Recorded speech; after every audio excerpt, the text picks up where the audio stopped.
We are live now. Data analytics is the future, and future is now. Every mouse click, keyboard button press, swipe, or tap is used to shape business decisions. Everything is about data these days. Data is information, and information is power. A very good afternoon and namaskar. I am Devanshi Sharma, and on the behalf of the entire team of Jabalpur Incubation Center, I welcome to all our viewers. Jabalpur Smart City and Jabalpur Incubation Center continuously strive towards making the right data available to the right people at the right time to help build solutions to complex urban. Data analytics is the science of analyzing raw data to make conclusions about the information. Many of the techniques and processes of data analytics have been automated into mechanical processes and algorithms that work over raw data of human consumption. To discuss about the data analytics and the fundamentals of data analytics, we have with us Mr. Abhishek Das, who is the senior data scientist at Aptus Data Labs from Kolkata, West Bengal. A very warm welcome, Abhishek sir, to the session. Thank you. And we have with us Pranjal Chaturvedi, my co-host. Hi, Pranjal. Hello, ma'am. Thank you, ma'am, and welcome, Abhishek sir. Thank you for joining us. Pranjal. It is great to have you with us today. I hope your expertise in this field would provide a better understanding of data and analytics to our viewers. Absolutely. Because आज के समय में हमारे पास हर organisation के पास एक huge amount of data है और जो Right. उनके डेटाबेस में सिर्फ स्टोर्ड होता जा रहा है बट उसको यूज करना उसका बेटर यूटिलाइजेशन करना बिकॉज वो एक रॉ और अनस्ट्रक्चर्ड डेटा है उसको यूजफुल और डिसीजन मेकिंग डेटा में कन्वर्ट करना ये बहुत इंपॉर्टेंट है और जैसा कि देवांशी मैम ने बताया कि हम लोग जो ओपन डेटा हैकाथॉन ऑर्गेनाइज कर रहे हैं उसके रिगार्डिंग हम लोगों ने ये चार चार दिन का वर्कशॉप ऑर्गेनाइज किया है हमारे हैकाथॉन पार्टिसिपेंट्स के लिए Mhm. जहाँ Yeah. वो डेटा का यूटिलाइजेशन सीखेंगे ओपन डेटा का यूटिलाइजेशन सीख के उसको अपने स्टार्टअप में कैसे यूज कर सकते हैं और कैसे उस अपने स्टार्टअप से में ग्रोथ कर सकते हैं क्योंकि उस डेटा के बेसिस पे ही वो एक डिसीजन ले पाएंगे फ्यूचर के लिए तो Right. ये इस वर्कशॉप का इम्पोर्टेंस है और जिस जहाँ हमने फर्स्ट डे उनको डेटा विजुअलाइजेशन के बारे में बताया वहीं सेकंड डे हम लोगों ने डेटा सिक्योरिटी और इंफॉर्मेशन सिक्योरिटी के बारे में बताया और आज हम एक फिर इम्पोर्टेंट टॉपिक के साथ Mhm. आपके साथ जुड़े हुए हैं so over to you Abhishek sir Thank you. Thank you so much. So, hello everyone. Thank you for joining today's session. So, I am Abhishek Das, Senior Data Scientist at Aptus Data Labs. So, solving a few challenging business problems. So, previously I worked with HSBC and multiple startups across industry verticals. So, thank you again, Jabalpur Incubation Center, for organizing this and inviting me. So today I'll be covering a few aspects of the data science world. So at first I'll be simplifying a few data science terms and why are we using machine learning algorithms. Moving on to different types of machine learning systems and furthermore discussing how to approach a data science problem and a few more use cases as well. And finally, talking about the business benefits of leveraging data science in the industries. Right. So let's start off with asking Google that what the Google search results on data science. Wow, now that's a lot of information alongside a few more jargons for us to understand. Right. So let's try to simplify this and understand at the grassroots level of the data analytics. Now, analytics is a process which can drive fact-based decisions to add value to any organizations, right? Analyzing the past data using any statistical tools and techniques. Now, in today's world, the data-driven decision making through data analytics is not just an option. So it's an essential capability that every company should acquire irrespective of its size. Now, data analytics provide the capability for the organization to be more efficient and effective. Now, as the companies become more familiar with such techniques and tools, they are experimenting with different type of projects that combine elements from all the functions to reap the benefits of our data science. Now, most of the business projects use algorithms to detect patterns in the vast volumes of data that they have stored over the period of time and interpret their meaning. So then think of it as like analytics on steroids. Right? So these machine learning algorithms are being used to, for example, predict what a particular customer is likely to purchase, or to detect any credit card fraudulent transactions or any insurance claim fraud, or even to automate personalized targeting of the digital ads, or could be analyze the warranty data to identify the safety or the quality problems in automobiles and other manufactured products. So you can see it's a wide range of applications that we just talked in a couple of minutes, right? So what exactly is machine learning and why use machine learning? And so let's discuss that. So machine learning is about building systems that can learn from data, like as simple as that, right? Now, when we're saying learning, learning means getting better at some task given some performance measure, like accuracy.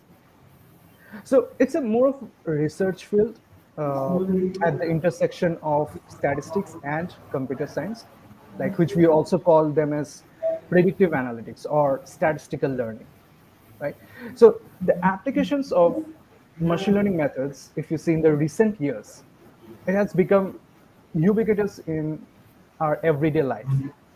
Now, for example, the machine learning algorithms detect patterns, right, from our historical data and learn how to make any predictions or recommendations by their experiences rather than by receiving some kind of explicit programming instructions. So the algorithm also adjusts in response to any new data uh, to improve the performance over time. So let's try to understand with certain applications, for example. So from automatic recommendation of which movies to watch in Netflix or Amazon Prime, to what food to order or which products to buy, or to personalized Spotify song playlist, right? So many modern websites and applications have machine learning algorithms at their core.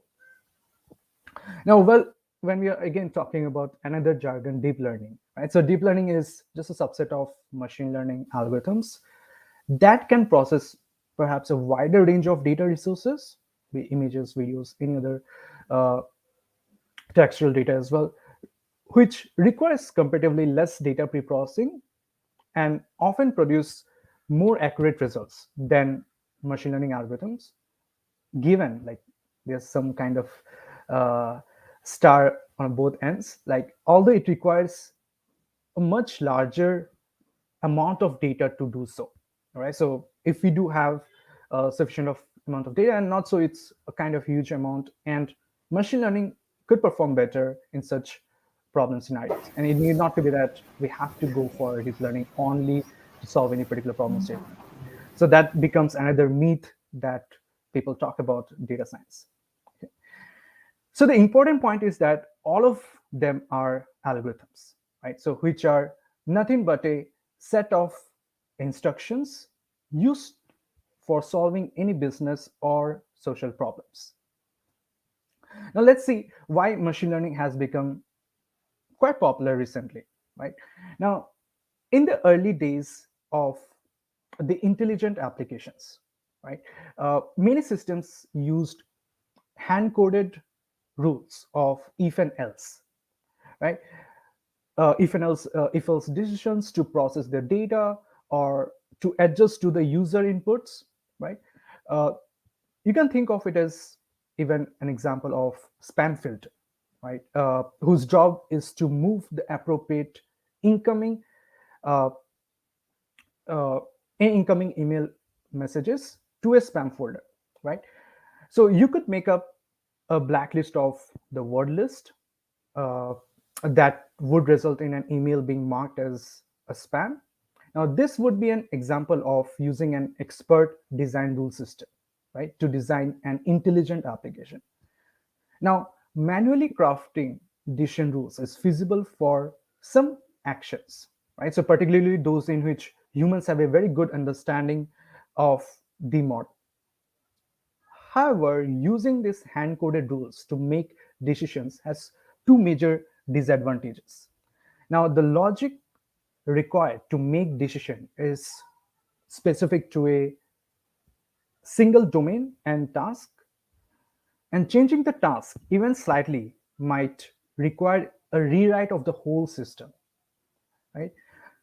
Next, designing rules requires a very deep understanding of how a decision should be made by a human expert. So looking into certain disadvantages, now we go for leveraging machine learning algorithms. Now, machine learning algorithms, they are great for the problems for which any existing solutions like this require a lot of hand tuning, or we do have a long list of rules. And in such scenario, one machine learning algorithm can often simplify the code and also even could perform better. Right? We can think of any complex problem for which there is no good solution at all using a traditional approach. Now, in such scenarios, any good machine learning algorithm techniques could probably find a solution for that. Next, you can think of it as any fluctuating environments problem statement. Like there could be certain scenarios over the period of time, it could change, the patterns could change based on the rapid customer behavior wise, right? And in those scenarios as well, machine learning system can uh, build a platform that could adapt to this new data as well. And more importantly, the very generic insight, the generic first thought that we get when we think of leveraging machine learning is to get insights about any complex problems and any large amounts of data when we have. Right? Now let's look into what type of problems that this machine learning algorithms can solve for us. All right. Now the most successful kind of machine learning systems or machine learning algorithms are those that automate our decision making processes, right, by generalizing from known examples. Now, in this setting, which is known as supervised learning, now the user provides the algorithm with pairs of inputs and also the desired outputs, right? And the algorithm finds a way to produce the desired target given an input feature. Now, the input features could be a single input feature which we think that it might be impacting our target variable, or it could be multiple features we think that, all right, so all of these factors would be impacting my target variable which you are trying to predict.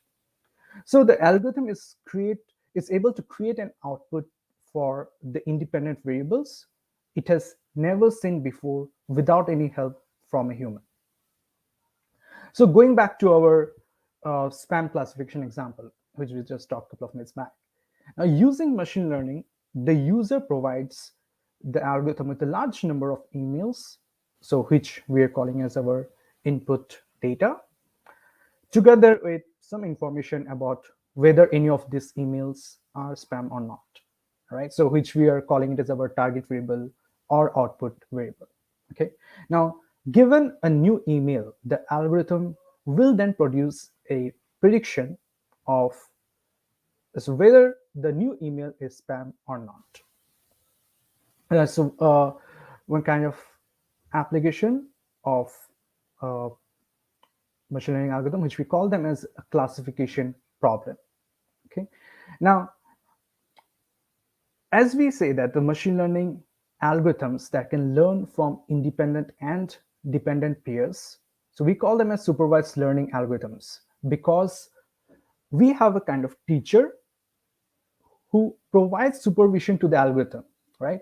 So in the form of the desired outputs for each examples that they learn from, right?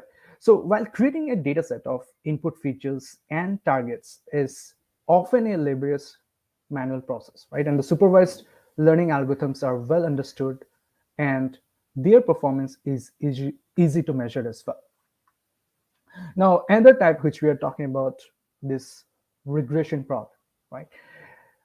So we can use the supervised learning algorithm to learn the mapping function from input to output, right? So it's more of like y target variable is equal to some function of the independent variables, right? So the goal is typically to approximate the mapping function so well that whenever we have a new input x, that you can predict the outcome variables for the y for that particular data. Now, in regression, we are just saying that how about if you like to predict the house prices given some other information of that particular house? How about we would like to predict how much sales would be happening for our different products across different stores in across different cities? All of these examples, if you closely look into, these are the kind of target variable which are numeric, right? So be it house prices, be it in the sales in dollars, or uh, be it estimate time arrival where the target variable is in minutes. So all of these are some kind of numeric where based on certain features we are trying to predict what's going to happen in the future, the target variable which is in numeric variable. Okay, so if your application can be formulated as a supervised learning problem and you are able to create a data set that includes the desired outcome, so machine learning will be able to solve your problem. Now, on the other hand, we have another category called as unsupervised learning algorithms, where only the input data is known to us and no known output data is given to the algorithm. Now, unsupervised learning is very useful in exploratory data analysis because it can automatically identify the structure in your data. So, for example, you have a lot of uh, data about your blog's visitors. So you may want to run a clustering algorithm to try to detect the groups of the similar visitors. So at no point you tell the algorithm that which group a visitor belongs to. So this algorithm finds those connections without your help. So for example, it might be noticed that 55% of your visitors are males who love comic books and generally read your blog in the evening, while 20% are young sci-fi lovers who visit during the weekends. So this may help you to target your post for each group. Now, let's consider the objective of, let's say, identifying topics in a set of blog posts. Okay, now you have given a large collection of text data and you might want to summarize it and find any relevant things in it. So you might not know beforehand that what these topics are, right, or how many topics there might be. Therefore, there are no known outputs, right? So, and in such scenarios, this unsupervised learning algorithms would be able to not just tell you that how many topics it could be, but also it could help you to automatically know that what exactly those topics could be. All right, uh, and you could have similar type of application you can think of. For example, you would like to understand how your app in your app store or Google Apps Play Store is behaving. So let's say you gather all the information of your organization's app feedbacks. Similarly, you take all your competitors' app reviews. So you got the ratings, you got the feedbacks, the text data of your organization and all your competitors' app uh, views, and also the reviews that you do have. And you could apply the same technique over here. For example, what kind of sentiments that we could analyze from this set of data that we have of our app versus our competitors' app. Now, that's again an application where this unsupervised learning could play a big role and solve most of our problem in no time, right? Next, we talk about like, as we talk about like the segmenting customers into groups, right? It could be with similar preferences. So given a set of customer records, you might want to identify that which customers are similar to each other, and whether there are groups of customers with any similar preferences, right? So for a e-commerce site, there might be, or a shopping site, there might be some parents, there could be certain bookworms or gamers, uh, and it's just not you categorize into one way. You could add on a lot of other features to identify a lot of deep dive characteristics of your customers, right? And because you don't know in the advance that what these groups might be, or even have how many you do have groups. So these are like no known outputs, right? So we call them as like unsupervised because it's just set of independent variables we do have, but the target variable is unknown to us. Another application of this anomaly detection. So you could have a set of credit card transactions data, or you can think of any debit card transactions data, and you would just like to identify that is there any anomalies in the pattern or not, right? So uh, over there as well, when you're trying to find anomalies, like most of these, so over here as well, let's consider that you don't have target variable. All right, so this is fraudster or this is not. All right, even we don't know that if the anomaly is just a fraudster or is it a genuine one. But the objective is just to find out that, all right, so we know that typically these are the genuine ones, or these patterns typically almost 98% of my transactions behave how it behaves, and these are few transactions which behave quite different than any other, right? So a lot of features that you could consider over here as a ratio feature, or just uh, the amount that has been transacted to the ratio of like what happened in the last 30 days, or as compared to the similar customers, uh, how the similar customers behave and how your transaction was. And based on that, the algorithms could figure out all these different features that you provide as an input, and could help you to find out, all right, so how these points are quite different from majority of your data points. So quite possibly the most important part of in the machine learning processes is understanding the data that you're working with, right? And how it relates to the task that you want to solve. Now, it will not be effective to randomly choose an algorithm and throw your data at it, right? So it's necessary to understand what is going on in your data set, right? So before you begin building a machine learning model, so each algorithm is different in terms of what kind of data it takes as an input, or what problem setting it works best for, right? So while you're building a machine learning algorithms, you should answer, or at least keep in mind certain questions. So for example, uh, what questions that I'm trying to answer, right? So do I think the data collected can answer those questions, or what is the best way to phrase my question as a machine learning problem, or have I collected enough data to represent the problem that I want to solve, or what features of data extract, and will this enable the right predictions.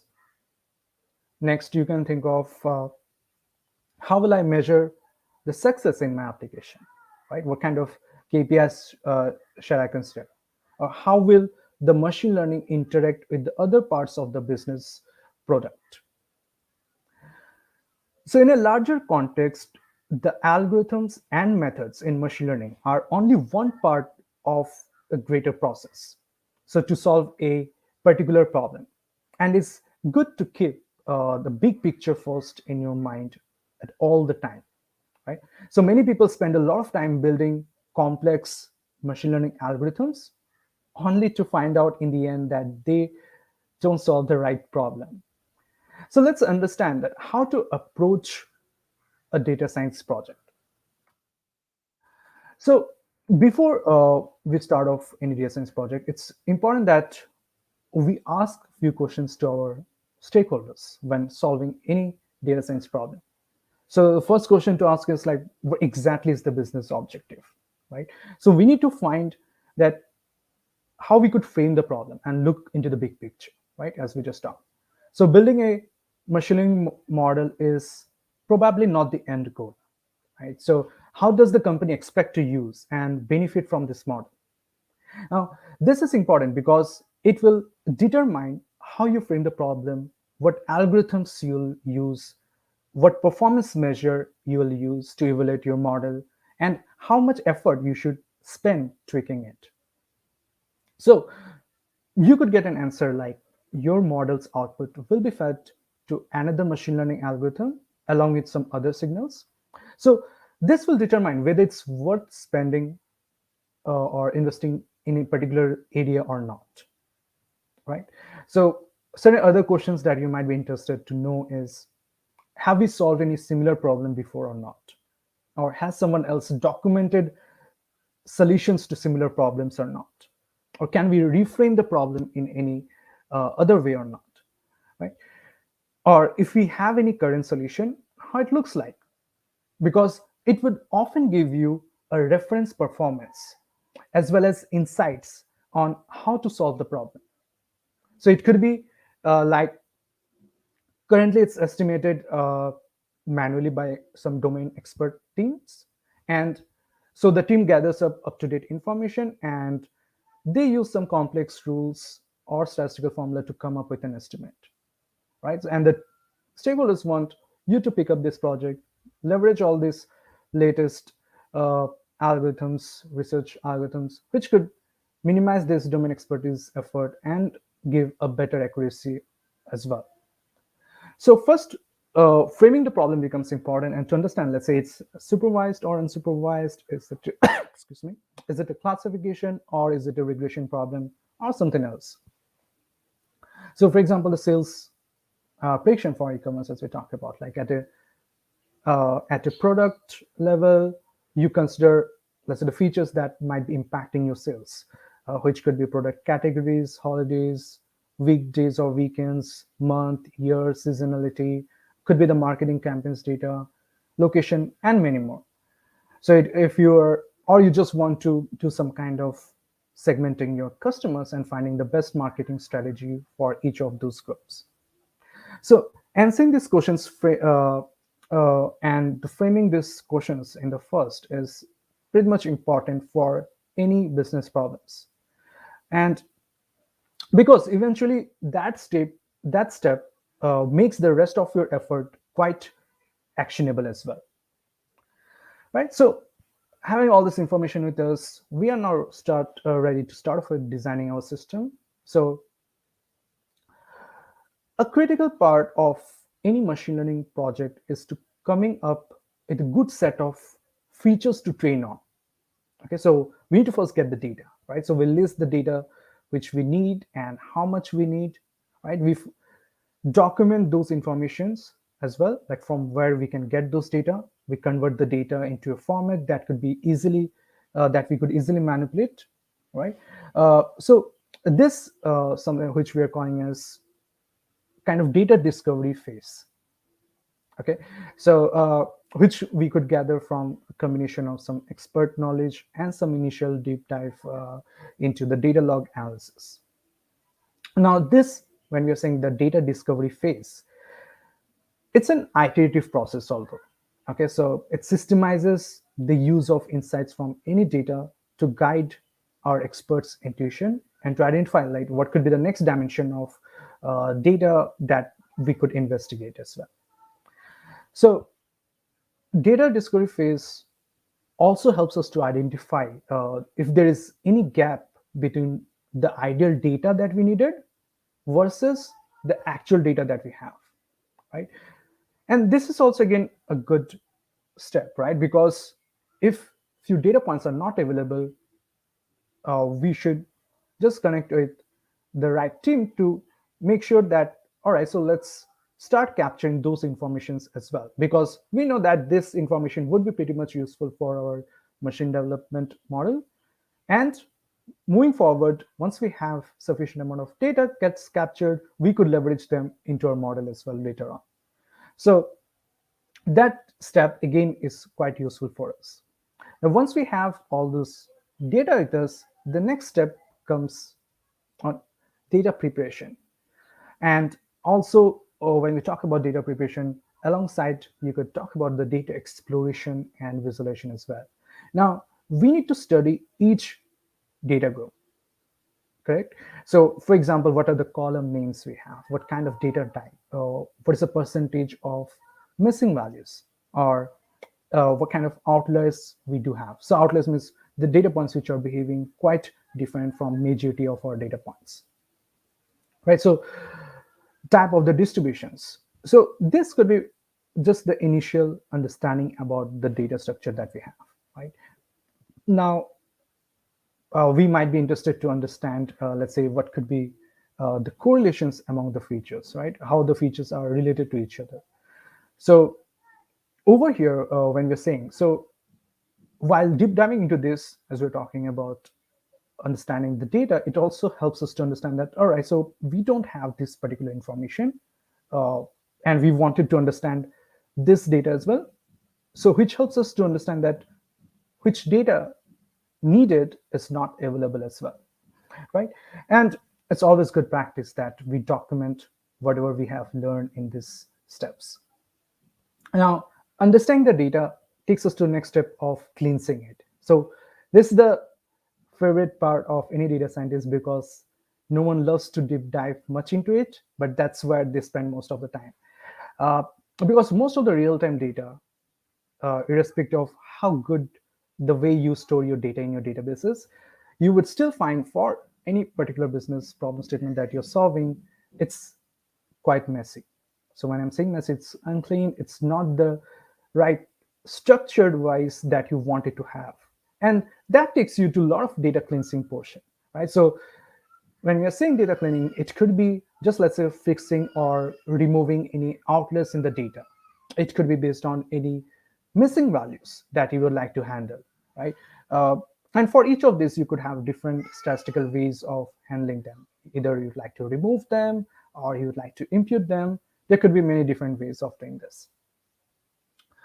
Now, when we take this data to build machine learning model, it's important that we only keep the features which are very relevant for our prediction, right?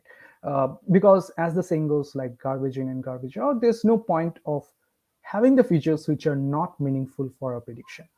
So we drop the features that provide no useful information for the task, and we select the most useful ones, which we see that they do have a good relationship with the target variable and could help us to make our prediction better. So which we call as like the feature selection methods. And then we could improvise the performance of our model as well by doing some kind of feature engineering. Now, well, in last couple of minutes, we talked about a couple of jargons as well.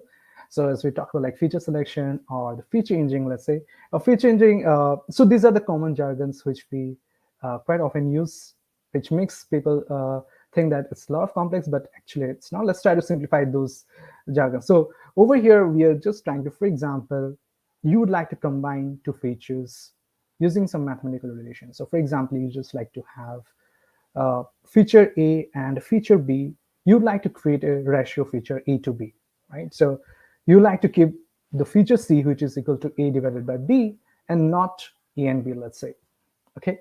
And this A to B ratio could be more powerful to help your prediction perform better than by just using A and B.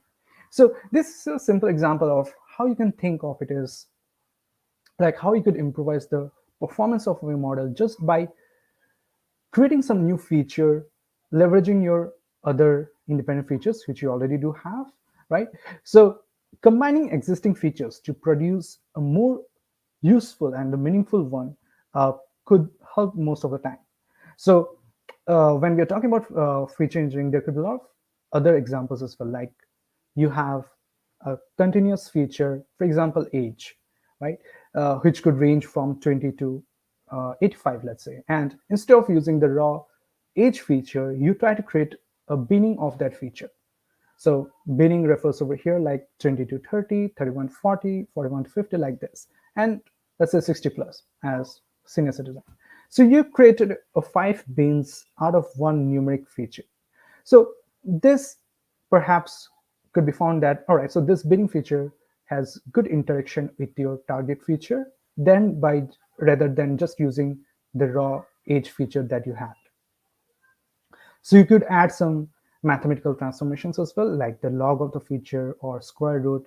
Any kind of promising transformation of the features could also help to find the right interaction with the target variable. So these are a few the exploration part and the feature engineering, which could eventually help your model perform better. And throughout this process, to understand the data better, the very great step that you have is just to visualize them, right? So we had one great session a couple of days back on the data visualization as well. And you could see that the importance of visualization over there, right? And the great way in the end to explain your analysis to someone else and also for yourself to understand in the very first place about the data patterns is to just visualize them, right?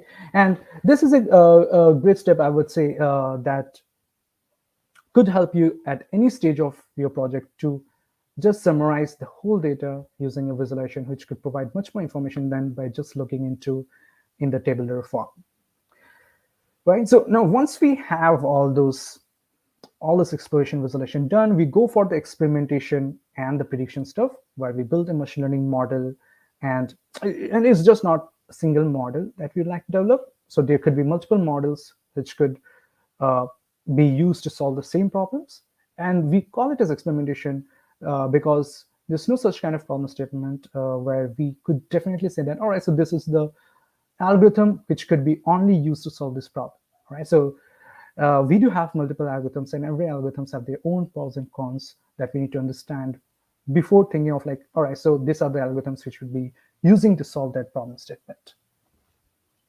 Now, the only way to know that how a model will generalize to any new cases is to actually try it out on new cases, right?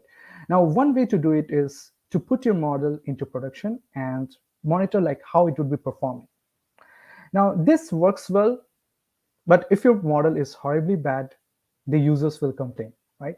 And that's not the best idea. So, and the better option is basically to split your data into some kind of training and test set so that you could apply your machine learning algorithm in your historical training data, and you kept certain set of historical data aside just to see the performance as a kind of how it would be behaving in the unseen data, like in the future data, right? So as the name itself suggests that your model, you would train your model using the training data and test it using your test data set, right? So the error rate on the new cases is called the generalization error, or we call it as like auto sample error. And by evaluating your model on the test data, you get the estimation of this error, right? So this value tells you that how well your model will perform on the instances it has never seen before, right? So we typically train many quick and dirty models from different categories, right? So excuse me, and then we measure and compare their performance.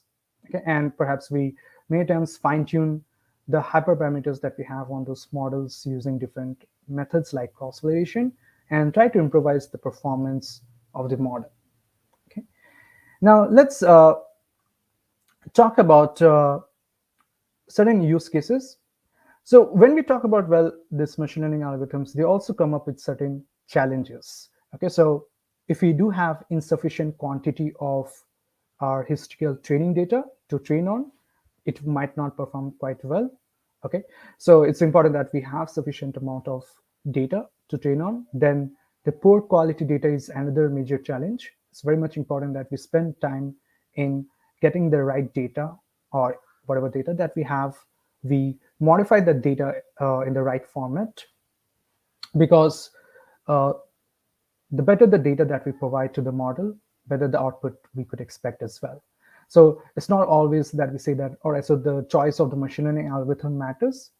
More than that, the right data matters. So the data centric is very much important, that early on in the project, that everyone should go for, rather than spending more time at the later stage to just tweaking machine learning, which would just improve the model to some extent. But improvising the data itself at the very first stage could actually improve the performance of your model a lot. All right. Now let's talk about. So in the end, once we have the model, we present the solution to our stakeholders, where we document whatever we have done, we create a nice presentation, and we make sure to highlight the big picture first, where we would explain that why our solution achieves the business objective, and showcase like what all interesting points that we have noticed all along the way. Now, saying that, let's talk about certain applications. So we'll talk about few interesting cases, like let's say demand forecasting, where we would like to make certain predictions of how many products will be getting sold in the future, right, at definite time periods. Now, demand forecasting, as we say, it's something that almost every business does, right? So let's say a cafeteria owner needs to forecast that how many diners she'll have tomorrow, and what cuisines they are likely to order, so that she knows like what ingredients to shop for and how many chefs to have in the kitchen. And if you see, today's environment is inherently more difficult to forecast than it was a decade ago, right? Or even a year ago. Right? So even in normal times, if you see, the demand volatility is a constant challenge for the consumer packaged goods, the CPG supply chain management. But again, these are not the normal times. So if you see, the COVID pandemic has completely disrupted our supply chain management. Now the consumers are shifting from what they purchase, what they shop, and how much they purchase at a very rapid speed. Now, the tracking shifts in consumer behavior is quite essential to closely track your demand. So when we're saying consumer behavior, you could think of there has been massive change across various dimensions, like the channel selection, the brand preferences, could be the shopper trip frequency, or even the media consumption, right? So using historical data, the demand planners could understand the trend and decide on what might happen and when, and use that information into your future plans, from the product demand to inventory planning to staffing, right? So under stable conditions, generating an accurate forecast could be quite simple, right? But if we consider retail, let's say, okay, so demand is inherently dynamic and has hundreds of factors impacting it on a regular basis. So the key information for any retail business to record could be, let's say, their transaction sales data, right? So for example, the stock keeping unit, SKU, or the location could be the timestamp, and the units sold, right? And for example, the SKU item details that could have the metadata of an item, such as the color, the department, or the size, and the in-stock information data would capture the SKU was in stock versus out of stock for every unit of time. And also the price data that could be also considered as like the price time series of each item with the timestamps, right? So we could gather the promotion information data as well, which could store the different type of promotions, either over a category or at individual levels. with the timestamps, right? So over here, for example, this graph represents like how machine learning accurately models a product's price elasticity, right?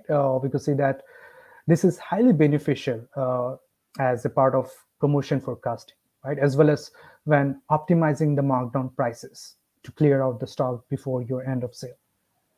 So we could see here clearly that how strong uh, the price drop of the product affected the sales, and the product's pricing in relation to any alternate products within the same category also has a large impact.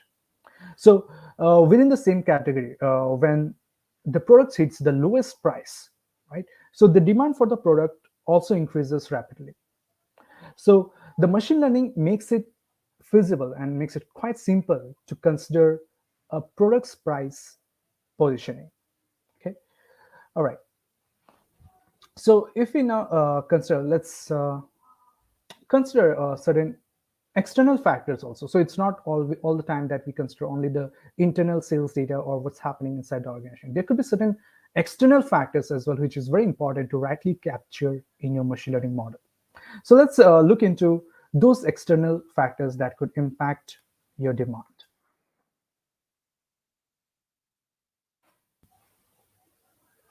All right, so over here, we could say that the external factors such as weather, it could be the local concerts, games, or any competitor price changes. That could have definitely a significant impact on your demand, right? So at a high level, the impact can be quite intuitive, right? Uh, so during summers, you could see that there would be increased ice cream sales, right? Whereas the rainy season will see demand increase for umbrellas. Okay, that's a kind of intuitive conclusion that we could make. But a short-term variable that impacts the demand for many such FMCG or CPG business is the weather data.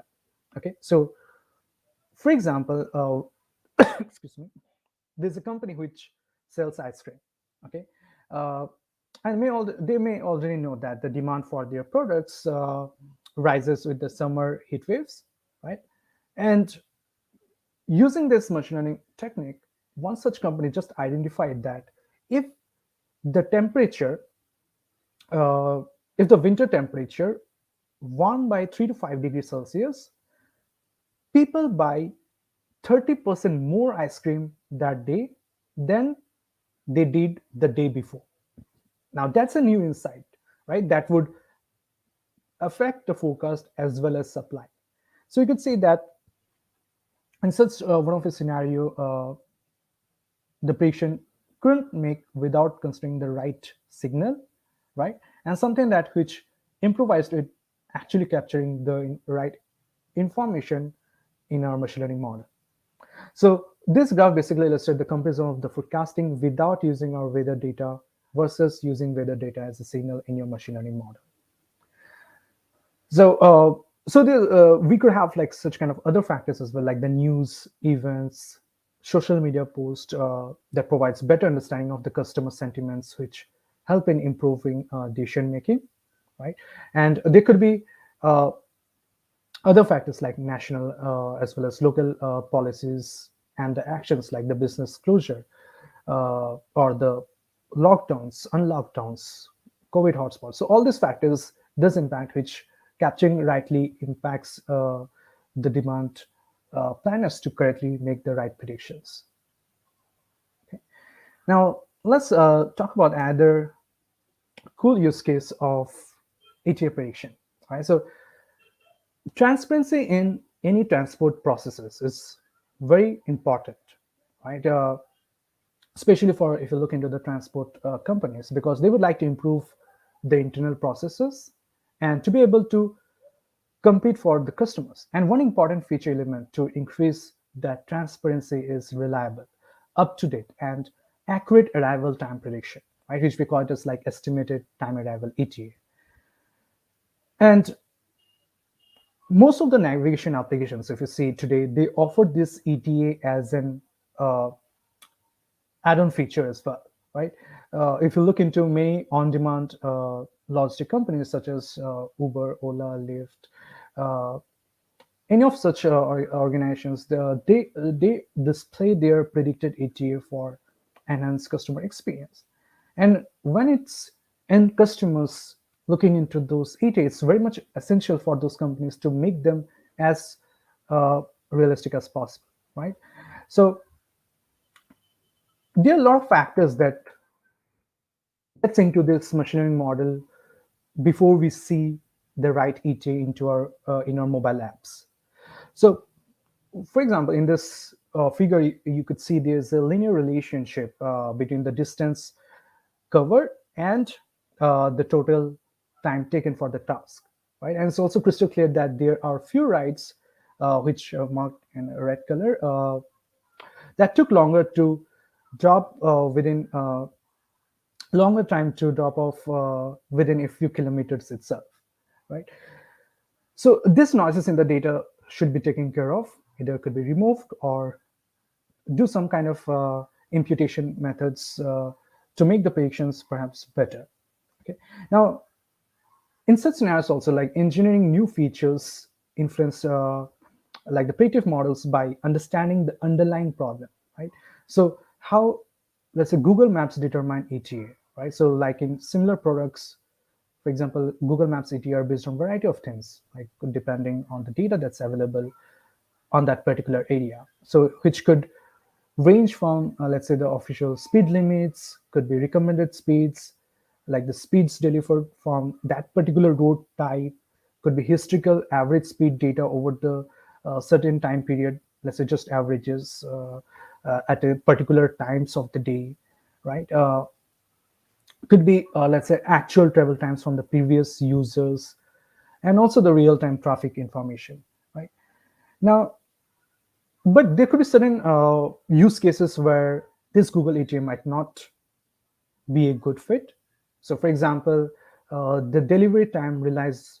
Uh, so, if you consider like the platforms like Uber Eats, okay, so the delivery times relies on more than just the length of your source location and the destination, right? So, uh, the scenarios where the deliveries involve the waiting time, they need calculation of the supplementary time for a precise prediction as well, right? Uh, so for example, if you look into the Uber Eats or any food delivery service provider, right? So they need to predict the food preparation time as well, right? Also for displaying the total time when they book a particular food from their mobile app till the time they get the food in their doorsteps, right? So the ability to predict the delivery times, both when the food is ready and how long it takes to deliver it, becomes very important for the service success, right? So the Uber is perhaps they would like want to dispatch the delivery person to arrive just when, let's say, the order is ready, right? So if it is too early, then the delivery person will wait around unnecessarily, which eventually he would lose money from other possible orders. But wait too long and the food may arrive late or cold to the hungry customers could also impact, right? So for each order, they would like to make a system where they would like three different kind of predictions. So for example, they would like to predict the time of delivery, the time it takes to deliver the food, and the time it takes for the restaurant to prepare the food, right? Prepare that particular order. So the machine learning calculates the end-to-end delivery time, taking into consideration of the amount of the time taken at each of these stages. Okay, and over here in the left-hand side, I've mentioned a couple of the factors, like in typical simple between, if you consider two different locations, with just source and destination, what are all essential factors that could help us to make a better predictions? All right, so given that we have talked a lot about certain applications as well, how we could leverage data science and how important to consider the right signals for making the prediction is something to look for anytime whenever we solve any machine learning problem statement. So finally, we'd like to let's talk about a few more minutes on the major business benefits, if you see, of leveraging machine learning algorithms across the industries. So these factors you could see just mentioned in the as a report, the link from the McKinsey, who provided a in-depth report of the survey that they have conducted in the year of 2021. So, based on the findings from this McKinsey survey report of 2021, AI adoption is continually uh, showed its steady rise. So it was around 56 or 57% of from all the respondents that AI adoption is done in at least one of the function in their business, which was up from 50% from the year of 2020. Now, the business functions where this machine learning adoption, the AI adoption is most common was the service operations. We could talk about the product and the service development. We could talk about the marketing and the sales department. So these are the major functions where we see the highest applications have been made in the year of 2021 and will be progressing ahead as well. So when we're talking about, let's say, the product or service development, it could be, let's say, excuse me, any new machine learning based enhancements in our existing products, or it could be any product feature optimization, right? uh, Under service operations, you can think of like the service operations optimization or any predictive service and interventions. In the marketing and sales department, the major application have been seen in like customer service analytics. Could be the clustering algorithm for the customer segmentation to know their customers well and get to the right message to the right targeted customers only. And under risk analytics, we see major applications again on the risk modeling and analytics and the fraud analytics as well. So these are the major factors, if you see, where we have major applications. And also uh, human resources department also, they have been using machine learning to improvise or the optimization of their talent management and also in performance management as well. So these are a couple of, I would say, the major business benefits right now in the industries where we see the major business revenues coming from. And yep, so almost if you see all the new startups where we're trying to develop any new product or any new service, we are trying to leverage this machine learning algorithms which could improvise the end customer satisfaction. Right, so that is all, and I hope you had a great saying of the basics of the fundamentals, I could say, of the data analytics world. And definitely, there are more concepts like, which you could dive on to this basis on the understanding that we had till now. Thank you, everyone. Thank you so much, Abhishek sir. We have few questions from our viewers. Can we Absolutely. please take that? Sure. Pranjal, can you please go with that? Yes, yes. There is a question from our viewers. Suggest any machine learning and deep learning tool which a startup can learn and implement in their business for analyzing data. All right. So I think, yeah, I could see the questions also. Thanks. Uh, All right, so I would say the first thing that any startup could start off with, definitely start with the open source tools. You do have R or Python, so Python is more than sufficient. You get any open source uh, tool like R or Python specifically just to analyze your historical data. You get into cloud as in the early stage of your startup itself. You could start off with the AWS, any package plans based on the funding that you do have on based on the capital. I would say getting on cloud at the early stage is very much useful rather than moving on to the later stage, because eventually today or tomorrow you would be getting into the cloud, and it's as good that you start off initially itself.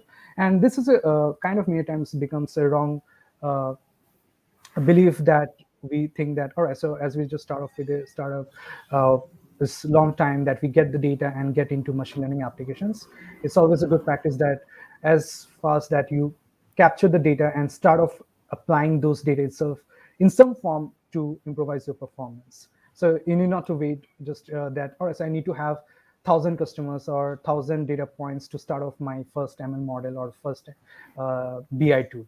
So it's like, I would say, you pick up any cloud technology, pick up any Python language, get the data, import in your our excuse me, our Python, and start utilizing those information. Okay. We have one more question from our viewer, that how artificial intelligence, machine learning, and data science is related to each other.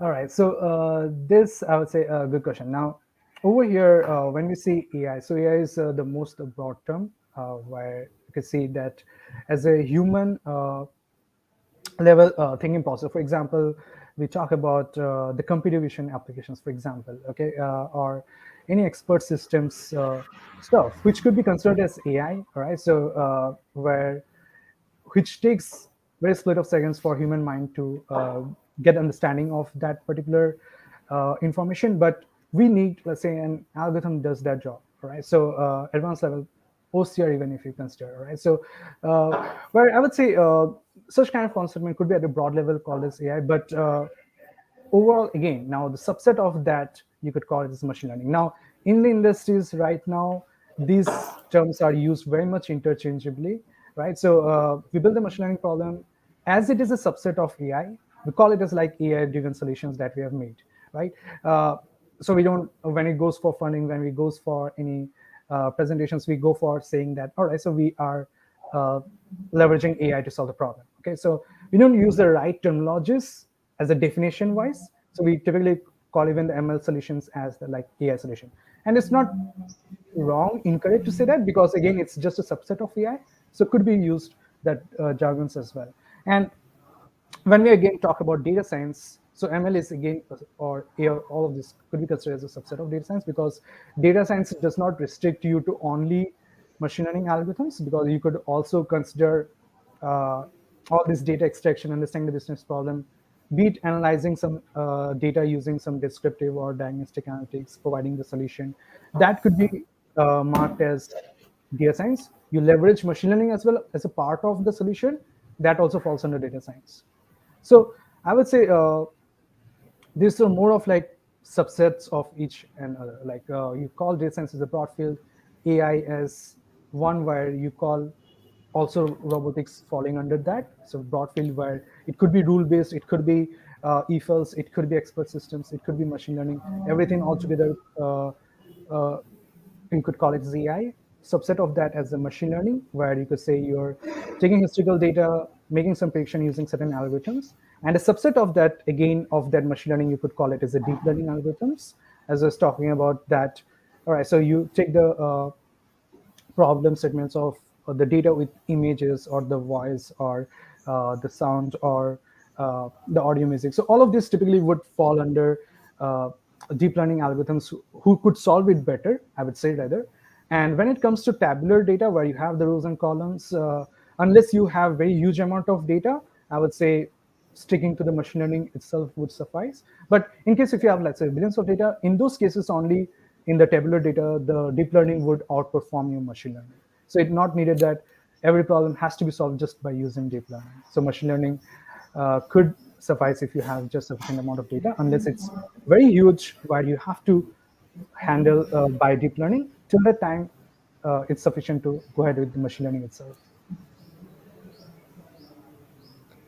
Pranjal, will you please take any other question? Last one question we'll have, as we have Yes, ma'am. time foundation. We'll take one last Yes, question. ma'am. I have one question. What should a data analyst do with the missing or suspected data?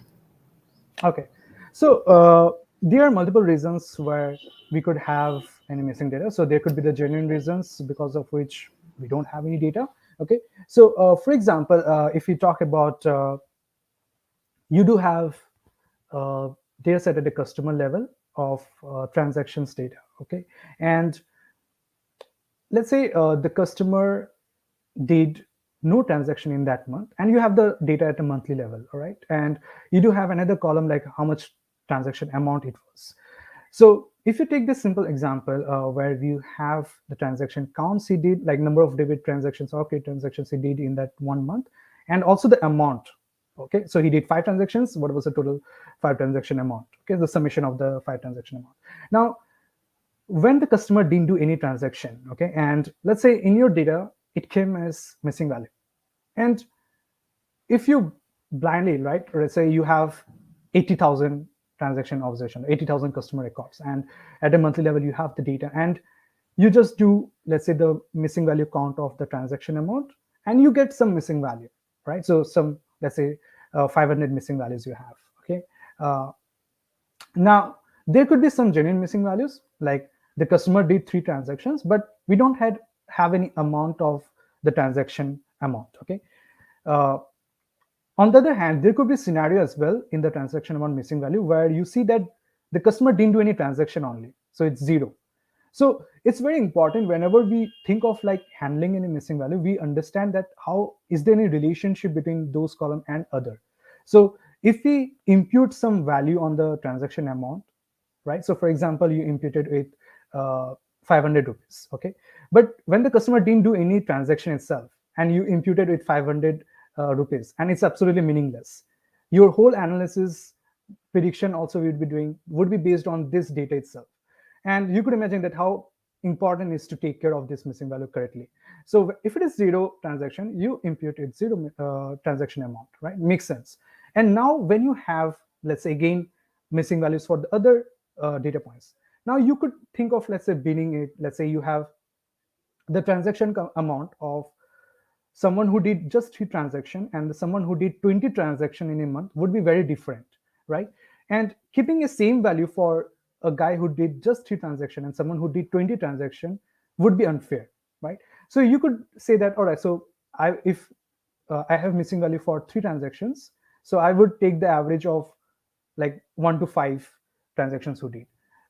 So you could create a binning of, let's say, the number of transaction wise, and then for each bin you take the average, like for wherever, if someone did 20 transaction and you have missing value for that, you take the average of the customers who did 15 to 20 transactions. That would be more meaningful than just taking the average of the column. And this is one way of like when you impute, and there is, let's say, you have 80% or let's say 90% missing value in the column. So there's no way on earth that you could impute them. There's no way. So it's like better you remove the column only, right? So removal is one way, like whenever you have, there's no way that you could impute. There's another scenario that for certain rows, let's say you have just 2% rows where you have missing, and the data size is also quite huge. And in those scenarios, you're happy to just ignore them. You need not to think of any of those scenarios. You just simply remove them from your data, because you still would be left out with sufficient amount of data for your analysis. But if you think that you have substantial amount of missing value and you don't have sufficient data, let's say you have just 2000 data and you're removing 5% of it, in that 5% is also huge. So you can't say that, all right, I will remove the data and get rid of it, because over there you're actually removing very useful information from your data. So you can think like gathering data itself is challenging, and when you have the data, you're just ignoring it, right? So that is not a good justification. But if you think 5% of 80 lakhs data or 1 million data, then it's absolutely fine, because still the amount of data you're left out with is good to have for any analysis. So it absolutely depends on like what kind of scenario you're in, what kind of data that you do have. And before doing any step, you should have some justification that why are we doing this. So till the time we have justification, we understand why are we doing this, it just makes sense, rather than just making it a kind of blind analysis that all right, so let me just remove it, let me just impute it main, let's impute it more. Yeah. All right. Thank you so much Abhishek sir. तो आज का session हम यहीं पे end करेंगे as we have limited time access here. So thank you so much Abhishek sir once again. I hope कि हमारे जितने भी व्यूअर्स हैं उन्हें काफ़ी आज इंफॉर्मेटिव सेशन रहा होगा, उन्हें काफ़ी इससे नॉलेज मिली होगी। जी सो जी thank you so much Pranjal. और thank you just ma'am one and thank you Abhishek sir. Remind to our viewers कि हमारा ओपन डेटा हैकाथॉन 21 जनवरी को होने वाला है. So you can go on our website, that is www.jicjabalpur.org. वहाँ पे जाके आप अपना आइडिया रजिस्टर कर सकते हैं. Thank you so much, Abhishek sir. Thank you so much, Pranjal. Thank you, Divanshi. Thank you, Pranjal. So till we meet next, you all take good care of yourself. Keep learning. Thank you so much. Thank you, everyone.